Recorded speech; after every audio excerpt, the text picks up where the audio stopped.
சந்தேசம் பாரத் நேயர்களுக்கு அன்பு வணக்கம். நீண்ட இடைவெளிக்கு பின் இன்று நம்முடன் இணைப்பில் உள்ளவர் பாஜகவினுடைய மாநில பிரச்சார பிரிவு மாநில செயலாளர் திரு ஓமம்புலி ஜெயராமன். வணக்கம் திரு ஓமம்புலி ஜெயராமன், நலமாக இருக்கிறீர்களா? சூப்பரா இருக்கேன். இந்த திராவிட மாடல் ஆட்சியில இருந்தும் நல்லா இருக்கேன். உங்களுக்கு இது வழக்கமா போச்சு. அதாவது திராவிட மாடல் ஆட்சி குறை சொல்வது உங்களுக்கு ஒரு பொழுதுபோக்கு மாதிரி ஆகி போச்சு.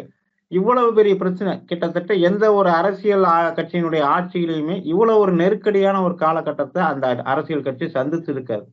தொடர்ந்து மழை, வெள்ளம், புயல் இத்தனையிலே தன்னுடைய வயோதிகத்தை கூட பொருட்படுத்தாம தமிழக முதல்வர் பாருங்க, யோசிச்சு பாருங்க. ஒவ்வொரு வீட்டுக்கும் 6000 இது வரைக்கும் தமிழக அரசியல் வரலாற்றுல எந்த ஒரு அரசாவது மழை நிவாரணம் சொல்லி கொடுத்துருக்குதா? நீங்களே சொல்லுங்க. சென்னை புயல் இது குறித்து தமிழக அரசினுடைய செயல்பாடு நீங்க சொல்லுங்களேன். வயோதிகத்தையும் பொருட்படுத்தாமன்னு சொன்னதை நான் திமுக தொண்டர்கள் பார்வையில இருந்து உங்களை வன்மையா கண்டிக்கிறேன். ஏன்னா அவங்க அவர் ஒரு புள்ளிங்க ஒரு ரேஞ்சில முதல்வரை பத்தி சொல்றாங்க. அவரை என்னென்னமோ வர்ணிக்கிறாங்க. குடியாத்தம் குமரனோ, மதுரை பாலாவோ, இல்லைன்னா அந்த இங்கிலீஷ் பிரசன்னாவோ, அவங்கள்ட்ட நீங்க போய் இதை கேட்டீங்கன்னா அவங்க உண்மையிலேயே உங்களை வீட்டுல கஞ்சா கேஸ் போட்டுருவாங்க. அது ஒண்ணு. ரெண்டாவது, எப்படிங்க ஒரு வாயால மட்டும் சிரிக்க முடியாத ஒரு ஜோக் அடிக்கிறீங்க? இந்த ஆட்சியை உங்களுக்கு எப்போதும் இப்படி குறை சொல்றதே வேலை அப்படிங்கிறீங்களே. அதாவது ஒரு மீம்ஸ் ஒண்ணு பார்த்தேன். பூஜை ரூம் இருக்கும், சமையலறை இருக்கும், பாத்ரூம் இருக்கும், எல்லாமே எல்லா ரூமும் இருக்கும். இந்த ரூம் எதுக்குடா வச்சிருக்க அப்படின்னு கேட்பான்.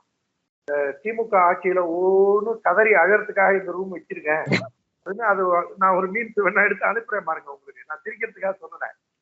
இது இப்படி ஒரு மீம்ஸ் நான் ஒரு 2 நாளா பார்த்துட்டு இருக்கேன் தொடர்ந்து. நான் வேணா உங்களுக்கு எடுத்து அனுப்புறேன். அந்த மாதிரி இன்னொன்னு, இப்ப இந்த மழை பெய்யறது மக்களுக்கு ஒரு பெரிய நல்லது அப்படின்னு தான் நம்ம திராவிட மாடல் பார்வையில இது பண்ணோம். டி ராஜேந்தருடைய பாட்டிலையும் சரி, அதுக்கப்புறம் கண்ணதாசன் எழுதின பாட்டிலையும் தண்ணீரில் மூழ்கி கொண்டே தாகம் என்பார் அப்படின்னு அதுல ஒரு வார்த்தையில எழுதியிருப்பாரு. அப்புறம் நான் அழும்போது கண்ணீரே தெரியாதுன்னு டிஆர் எழுதியிருப்பார். இப்ப இந்த மழை, இந்த திராவிட மாடல் ஆட்சிக்கு இந்த மழை இருக்கு பார்த்தீங்களா, நம்ம அழறது கூட இந்த மக்களுக்கு ஆனந்த கண்ணீர்னு சொல்லுவாங்க, திராவிட மாடல் சொல்லுவாங்க. கிட்டத்தட்ட அதை ஒட்டி தான் நீங்க அந்த சீப்பு செந்தில், குணசேகரன், அதுக்கப்புறம் அந்த தம்பி தமிழரசன், கார்த்திகை செல்வன், அந்த வரிசையில நீங்க இடம் பெறணும்னு நினைச்சீங்கன்னா நீங்க ஒரு மெயின் மீடியால போய் ஜாயின் பண்ணுங்க. உங்களுக்கும் நல்ல வருமானம் கிடைக்கும். அதோட இல்லாம எவ்வளவு ஞாயிற்றுக்கிழமை இல்ல, ஊடகங்கள் கடமையை செய்யறாங்க. மழை வெள்ளத்துல கூட களத்துல நின்று இப்ப பாருங்க, தமிழக அமைச்சரவையில கிட்டத்தட்ட உதயநிதி அவர்களாகட்டும், மா சுப்பிரமணியம் சுகாதாரத்துறை அமைச்சர் அவங்களாம் களத்துல நின்னாங்க. இதை ஊடகங்கள் வெளியே கொண்டு வந்துச்சு. நீங்க பூசி முழுகலாம், மூடி மறைக்கலாம். ஆனா ஊடகங்கள்ல இவங்க வந்தாங்க, வேட்டியை மடிச்சு கட்டிட்டு அவங்கள நின்னாங்க. இது நீங்க மறைக்க முடியாது. ஊடகம் என்ன போடுன்னு நினைக்கிறீங்க? கலைஞருடைய மாநாட மயிலாட அந்த நிகழ்ச்சியை போடணும்னு நினைக்கிறீங்களா? இல்ல வேற என்ன செய்தியை? மழை பெய்யறத பாருங்க. 2ஆம் கலைஞர் ஆட்சியில் 3ஆம் கலைஞர் அமைச்சரவையில் இருக்கும் பொழுது வானத்திலிருந்து நீர் அருவி போல் கொட்டுகிறது அப்படின்னு ஏன் அதை போடலன்னு வருத்தப்படுறீங்களா? ஒண்ணு. ரெண்டாவது, இந்த அமைச்சர் எல்லாம் போனாங்கன்னு சொன்னீங்க பாத்தீங்களா, இதுக்கு பேர் தான் குரூர் நகைச்சுவை, குரூயல் ஜோக்னு சொல்றது. என்ன காரணம்னா, 2021 முதல்வர் பதவி ஏற்றத்துக்கு பின்ன முதல் மழை வந்தது. அவர் என்ன பண்ணாரு, கருக்கல்ல ஒரு 5-6 மணிக்கெல்லாம் கிளம்பி போனாரு. எங்கடா போனாருன்னு பார்த்தா, அந்த டிவி எல்லாம் எடுத்து பாருங்க, பேப்பர் எல்லாம் எடுத்து பாருங்க. இந்த மோட்டரை ஸ்டார்ட் பண்ணி தண்ணி இறைப்பாங்க பாத்தீங்களா, ரோட்ல பம்பு செட்டு போட்டு தண்ணி இறைக்கிறது, அதை போய் பார்வையிட போனாரு. எங்க பகுதியில கவுன்சிலர் உமா ஆனந்தன் இருக்காங்க பாருங்க. உமா ஆனந்தன் நாங்க சொன்னது என்ன, இங்க பாருங்க, இங்க கொண்டு வந்து வச்சிருக்காங்க, அதெல்லாம் லோக்கல்ல இருக்கிறவங்க அந்த தெருவில் இருக்காங்க, பார்த்துப்பாங்க, உங்க வேலையை பாருங்க, மக்களுக்கான பிரச்சனையை போய் கேளுங்கன்னு சொல்லி நாங்க அவங்களை அனுப்பிட்டு நாங்க இந்த வேலையை செஞ்சோம். ஆனா தமிழகத்திற்கே உத்தரவு பிறப்பிக்க வேண்டிய அனைத்து அதிகாரிகளையும் நீங்க அரசு எந்திரங்கிறது ஒரு ராட்சசத்தனமான மிருகத்தனமான நம்ம நினைச்சே பார்க்க முடியாத கெப்பாசிட்டி உள்ளது. அந்த அரசு நிர்வாகத்தை உட்கார்ந்த இடத்துல வேலை செய்ய வேண்டியவர் கருக்கல்ல கிளம்பி மேக்கப் போட்டுக்கிட்டு நேரா அங்க போய் இந்த பம்பு செட்ல தண்ணி அடிக்கிறத போய் பார்த்துட்டு வரும்போது இந்த இம்சை அரசன் 23ஆம் புலிகேசி ஞாபகம் தான் எனக்கு வந்தது. இல்ல, நம்ம தமிழக முதல்வர் அவர் மாண்புமிகு தமிழக முதல்வர் அவர் நீங்க இப்படி பேசக்கூடாது. ஒண்ணு. இன்னொன்னு உங்க பாஜக தலைவர் அண்ணாமலை மாதிரி ஒரே ஒரு நாள் சென்னை சுத்தி பார்த்து போட்டோ ஷூட் ஒண்ணு எடுக்கலையா அவரு? கிட்டத்தட்ட 3 நாள் 4 நாள் களத்துல இருந்தாரு. அண்ணாமலை ஒரு நாள் எம்எல்ஏக்கள் உட்பட எம்எல்ஏக்கள் தாம அன்பரசன் ஆகட்டும், ஒரு ஹசன் ஆகட்டும், கூட்டணி கட்சி எம்எல்ஏக்கள் எல்லாமே களத்துல இருந்தாங்க. நீங்க அதுவும் அந்த ஹசன் சொன்னீங்க பாருங்க, வேளச்சேரி எம்எல்ஏ ஜேஎம் ஆர்வன் பையன், இந்த ஹசன் அகமது ஜின்னாவா ஹசன் அகமது ஏதோ ஒரு பேரு, அவரோட அந்த பேட்டி பாத்தீங்கன்னா அது வந்து மக்கள் வந்து அவரு என்ன கேட்கல, ஏண்டா நீங்க எல்லாம் உயிர் வாழுறீங்க, இந்த வெள்ளத்துல நீங்க எல்லாம் அடிச்சுட்டு போதையாடாங்கிற அளவுல அந்த பத்திரிகையாளர், அதுவும் அந்த பட்வைசர் படவா இருக்கான் பாருங்க மாதேஷ், அந்த பட்வைசர் படவா தான் போய் மைக்க நீட்டி கேட்கறான், இந்த மாதிரி என்னங்க இதுக்கு ஏதாவது செய்ய முடியும், அவனும் எவ்வளவோ முட்டு கொடுத்து பாக்குறான், அதெல்லாம் முடியாதுங்க, ஏங்க கடல் இந்த தண்ணியை உள்வாங்க மாட்டேங்குதுங்க, கடல் எதிர்த்து வருதுங்க.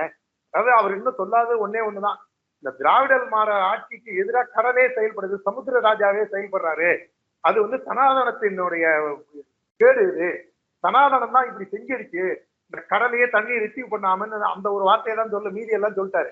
அதோட இல்லாம அவர் என்ன சொல்றாரு, அந்த பட்வைசர் பரவா மாதேஷ் வந்து எவ்வளவோ முட்டு கொடுக்க பாக்குறான், ஏங்க சார் நெக்ஸ்ட் அடுத்த மழையில ஏதாவது, அதெல்லாம் முடியாதுங்க, அதெல்லாம் முடியாதுங்க. இந்த கிரேசி மோகன் ஜோக்ல சொல்லுவான் பாருங்க, அதுல வந்து ஒரு பொண்ணை லவ் பண்ணுவான், இந்தியாவின் முதல் பிரதமர் யார் அப்படின்னு உடனே அவன் யோசிப்பான், ஏன்னா அந்த பொண்ணை வந்து போட்டியில தோத்து போய் அவளை ஜெயிக்கணும், அவளை லவ் பண்ணுவோங்கிறதுக்கு.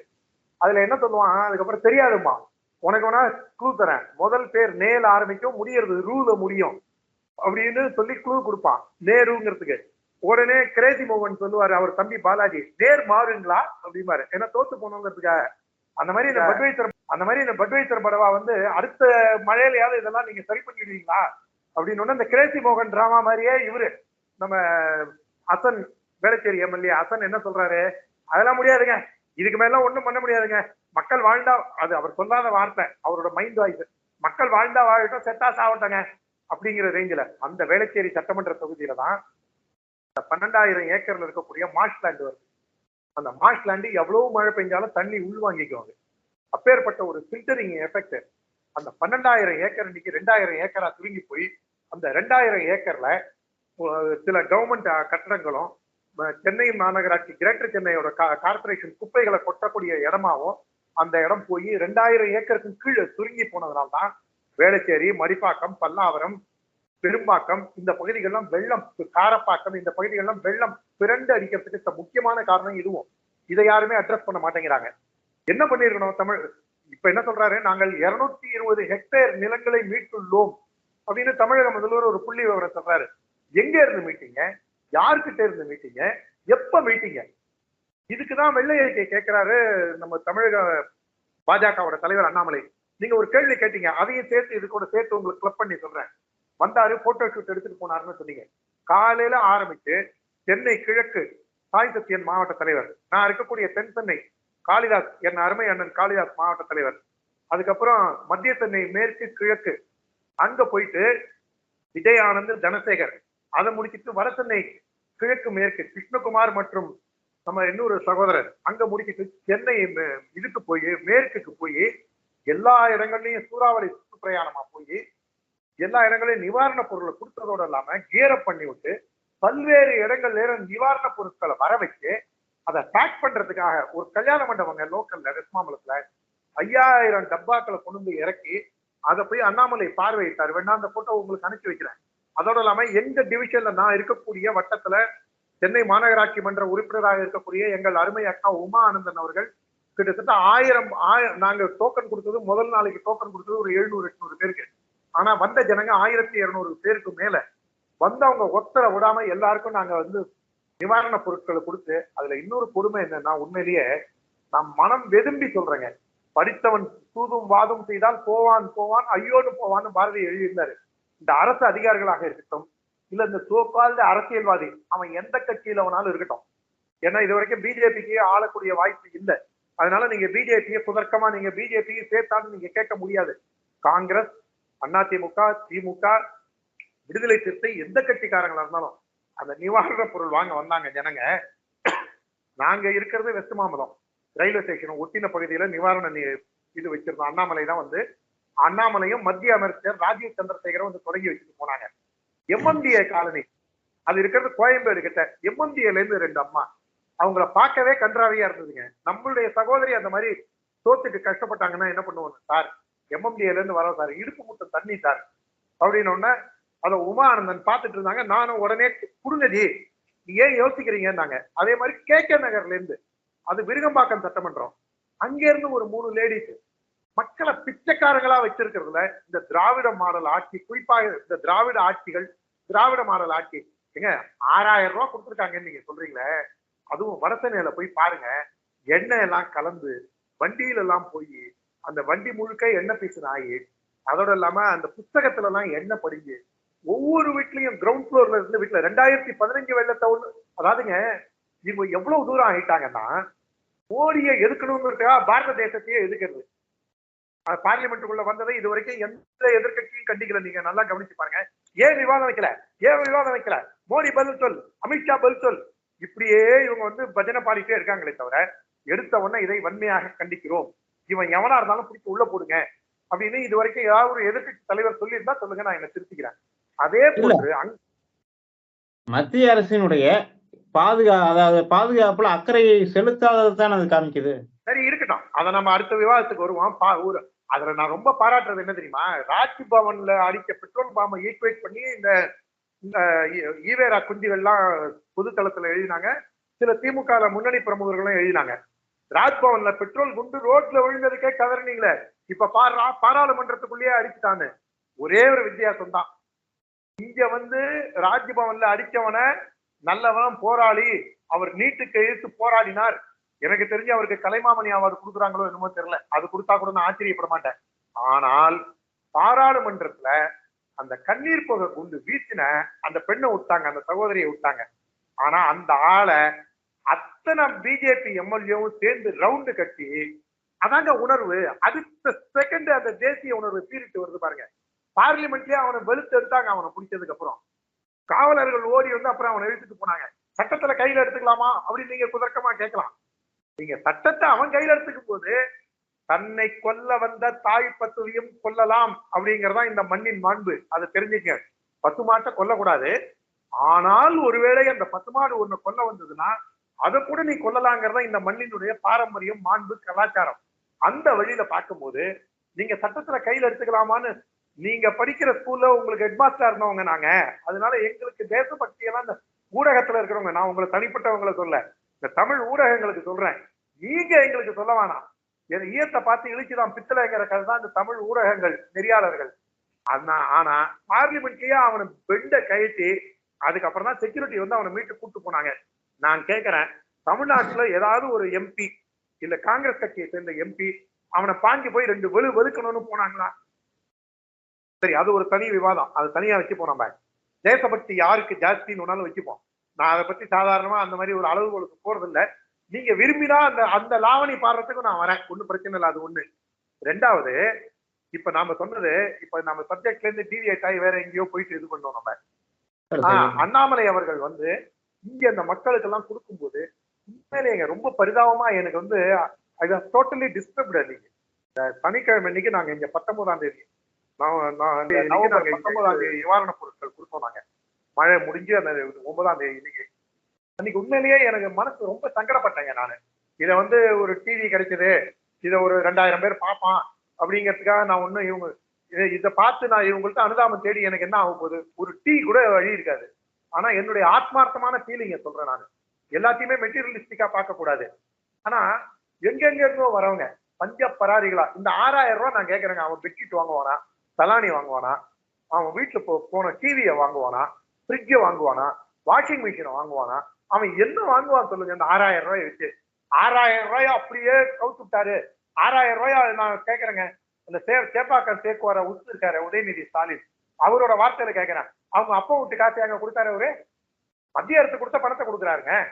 அவங்க அப்பா விட்டு காசை கொடுத்திருந்தா 6000 ரூபாய் கொடுத்துட்டாரு அப்படின்னு நீங்க சொல்றதுல அர்த்தம் இருக்கு. இதுவே வந்து மத்திய அரசு இவங்க 10,000 ரூபாய் கொடுத்துருக்கலாமே, ஏன் 10,000 ரூபாய் கொடுக்கல? மத்திய அரசு கொடுக்க சொன்னது 5,000 ரூபாய்க்கு மேல, கிட்டத்தட்ட 6,000 ரூபாய் அதுக்கான பணத்தை கொடுத்துருக்காங்க. நீங்க வந்து நான் என்ன கேட்கறேங்க, ரெட் ஜெயண்ட் படம் இருக்குங்க, சினிமா கம்பெனி, அவங்க எவ்வளவு முதல்வரோட நிவாரண நிதி கொடுத்தாங்க? நான் உடனே அரசியல் பேசுறேன் அப்படின்னு நீங்க நினைச்சீங்கனாலும் அதுக்கும் நான் பதில் சொல்றேன். இப்போதைய தமிழக முதல்வர் எனக்கான தமிழக முதல்வர், உங்களுக்கான தமிழக முதல்வர். அங்க நவம்பர் 19ஆம் தேதி இன்னைக்கு, இல்ல சாரி, டிசம்பர் 9ஆம் தேதி இன்னைக்கு நாங்க இங்க இது நிவாரணப் பொருட்கள் கொடுத்தோம். நாங்க மழை முடிஞ்சு அந்த 9ஆம் தேதி இன்னைக்கு, அன்னைக்கு உண்மையிலேயே எனக்கு மனசு ரொம்ப சங்கடப்பட்டேங்க நானு.